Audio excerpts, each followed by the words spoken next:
Si quelqu'un était invité à visiter le sanctuaire franciscain de Saint-Jean du Désert sans connaître son caractère particulier, il s'attendrait sûrement à voir des grandes distances de territoire sablonneux.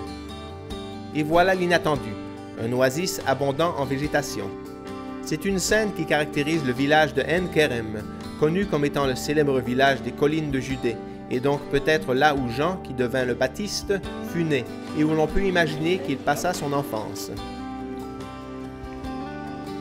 C'est cependant un endroit où l'on peut se retirer, que ce soit dans le désert ou dans un oasis, où Dieu peut plus facilement parler au cœur. Néanmoins, le père Frédéric Mans nous explique que le saint qui est vénéré ici connaissait bien le genre de terrain aride que le pèlerin s'attendait peut-être à voir. Giovanni è stato allevato nel deserto. Jean a grandi dans le désert. Tous les grands prophètes ont vécu dans le désert, en commençant par Moïse et Élie. Jean était le nouveau Élie. Il devait donc faire l'expérience du désert, comme Israël l'avait fait l'expérience du désert pendant 40 ans. Ainsi, comme l'eau purifie le corps, le désert purifie l'âme.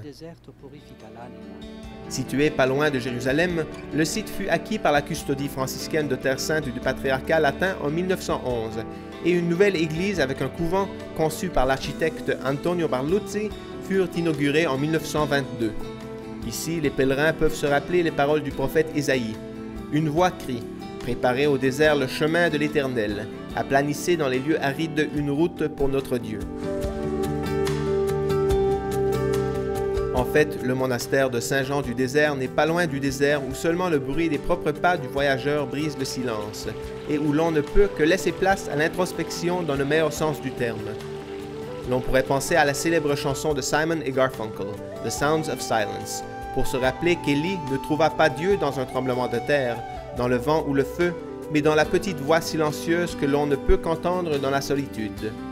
Car ce n'est qu'ici, dans le désert, que le pèlerin comme Jean peut être vraiment seul avec Dieu.